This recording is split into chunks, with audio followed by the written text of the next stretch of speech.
Welcome viewers, as the title suggests, I'm going to try and improve on an old diorama. This was my first attempt at creating a diorama using epoxy resin. It was meant to be the model of the HMS Astute escaping out of the sea with a megalodon coming up for it from the depths. As you can see, the epoxy resin's so dark because I added too much dye that you can't actually see the underneath of the submarine, and you certainly can't see the megalodon coming up. Not unless there's some strong lights behind it, which I did add, and I'll show you a picture of that in a moment, but even then all you can see is a shadow.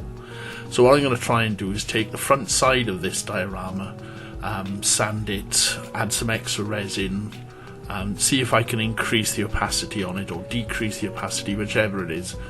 Mainly just to try and get it so you can see through it a little bit better, so you can see what's underneath and inside the diorama.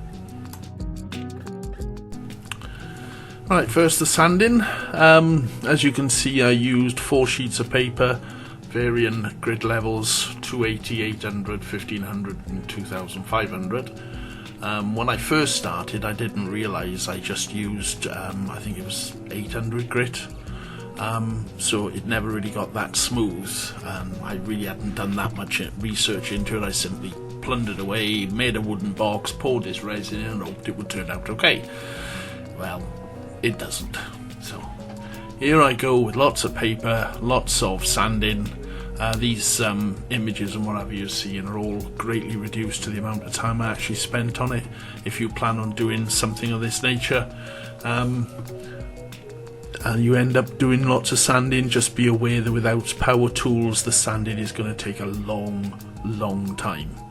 And even then, if you put too much dye in, it still doesn't make a great deal of difference. It does make a difference. You'll see later on in the video it does actually make a difference, but you're better off planning ahead and making sure you don't put too much dye in it. But I'll just leave this carry on for a few minutes until I get to the 2500, then I'll show you what happened with it. When we get to the end of this section, I'll show the camera what was left with, and one of the things that came up, another issue, was bubbles. If you leave too many bubbles in your resin, you'll end up with a situation where you're constantly sanding it. No matter how much you sand it down, every time you hit a bubble and sand its side off, you end up with a white pitted mark where the bubble originally was. As you can see here, top right hand corner, lots and lots of tiny bubbles, and there's a few chips as well, but I've knocked them out. They collect with resin dust and you end up with white marks all over, so even with the light on you can't really see well, but it's still better than it was. Right, so this is where I add a little bit of extra epoxy resin to the outside. First off, I'm just putting a seal around the side to make create a little cupped area. It's only going to be a very small amount of resin, so I don't need anything strong to hold the resin in place. It's not going to be a big reservoir, it's literally going to be just enough to cover the surface. So I'm just using a little bit of sellotape around the edges with the sellotape sticking up to create a cup area. The amount of resin I'm using is so small, I'm having to measure it quite carefully to make sure that I don't put too much in, and I still end up manage tipping some of it. Still, the thing, what I've learned when watching other people's videos and really search lessons on epoxy, there's some wonderful tutorials out there. But if you've got a resin that's got little marks and what have you in it, a model, a diorama, whatever, if you add a thin film of resin over the top of that, it goes into those crevices and effectively hides them. It's really handy, and you'll see in a minute that it has quite a nice effect on mine. I'm just filling the edge of the diorama with hot glue where the sellotape is, because the top of it, the sellotape, because of the water effect, the sellotape couldn't stick onto it very well, so I just used a little bit of hot glue to fill that gap. And I poured all the resin in and simply spread it around. It's a very, as I said, a very small amount, just to create a window, if you like, a window, a scene, whatever you want to call it, just an area extra area to cover all the bits and gaps and bubble holes and whatever else. And once I've cut or trimmed the edges off, because that's the one thing with resin, it does really leave some sharp edges, although it's not overly hard when you first finish curing it. It's a bit on the soft side, it takes time for it to harden completely. It's still worth trimming those edges off because they can be quite sharp. I've not cut myself on them yet, but it wouldn't surprise me if I did. So as you can see here now, the shine is a lot better than the side. I didn't really think to show that to the camera well, but you can just about see the shine is is much better than the sides because it doesn't have anything creating pot marks or and it's not picking up any surfaces of other items like a wood panel or something like that, which I did originally for the diorama. So right, so I thought I'd plug plug it in now so you can see the light, and I can show you then the differences make.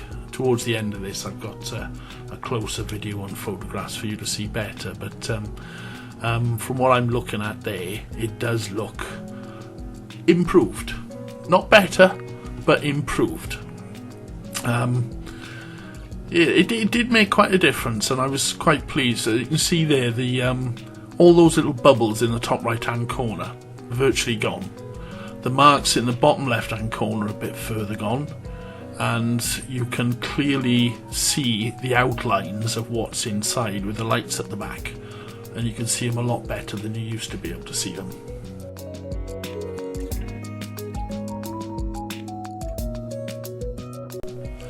I hope you found this video enjoyable, informative. Perhaps you can take something away when you're doing your own projects. But the things I've learned is, first and foremost, be very careful about how much dye you put into your resin when you're mixing it and getting it ready. I used 10 to 12 drops, and all I really needed was maybe 1 or 2 at the very most. One tip to stop the bubbles is when you're getting ready preparing your resin, put your bottles into a bucket of very hot water to warm it up. You don't want to get the resin hot. What you're looking to do is warm the resin up in the bottles, and then when you pour it to mix it, keep the little mixing pot in some warm water as well, so you're keeping the resin warm, and that way when you're mixing it, I don't know why, but it helps to get rid of the bubbles. They get to the surface much easier. If you need to cover the sides, if you get bubble pot marks and other pot marks and breakages, don't be frightened to add a little bit of extra resin. It really does work well to fill in those gaps. And the other thing I would definitely say is get plenty of high grit sandpaper. High as possible. The higher you go, the smoother the surface you'll get. I just used 4 different ones and stopped at 2500. But I have seen tutorials where they use higher, so don't be frightened to use high grit sandpaper. The higher you go, definitely the smoother it'll be. There are some people who get crystal clear effects just using sandpaper. In fairness, they got power tools, but still. Anyway, if you liked this video and you found it useful, give us a thumbs up. Otherwise, have a nice day, and I'll catch you on the next one.